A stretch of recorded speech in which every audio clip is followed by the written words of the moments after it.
Today I'm going to be showing and demonstrating how you do a back walkover, so make sure to like this video, subscribe, go follow my Instagram at BellaGrace7609, and make sure that you hit that notification bell so you know when I post a new video.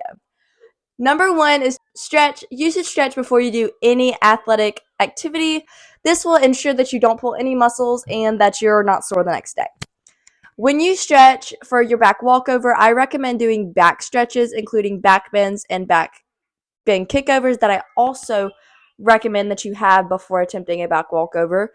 You should be doing your split stretches to make sure that you have your splits so your back walkover is pretty. And finally, you should do some straddle stretches, including regular straddles and half straddles.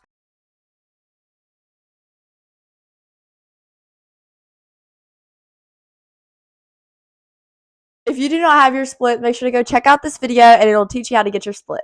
Number 1 thing while you're doing your back walkover is making sure you have a good starting position. Your starting position should be where your arms are glued to your ears, they're locked out, your legs are spread apart, shoulder length, and your good foot should be in front of your bad foot with your good foot hovering a little bit over your mat.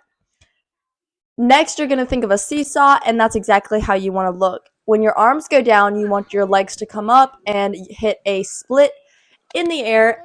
How you hit a split in the air is leaving one foot on the ground longer than your other foot. Kick up and do it by itself. To land your back walkover, when your first foot hits the ground, use your core to pull yourself up, specifically your upper body, and end it in a cartwheel position when you finish. And you should be ready to do another back walkover. Now I'm going to be telling you some easy tips and tricks that will help you perfect your back walkover. You want to keep your legs pointed and you want to practice all the time because practice makes perfect. I am practicing on a balance mat, and if you want to go purchase this mat, make sure to go check out the link in my description so you can purchase and practice and perfect your back walkover. Next, it is always good to have critiques to make sure that you're doing it right. I would recommend videoing yourself and sending it to your coach or a friend that knows how it's supposed to look. If you have a mental block with you doing your back walkover, no worries. Just the more you do it, the more easy it'll get and comfortable you'll feel when you're doing it. It takes practice to make it look good. That is all for today's video. I'm so happy if you stayed to this part. Make sure to like this video, subscribe. Please go check out that link down in my description if you want to buy your own mat. And I'll see you guys next time. Bye!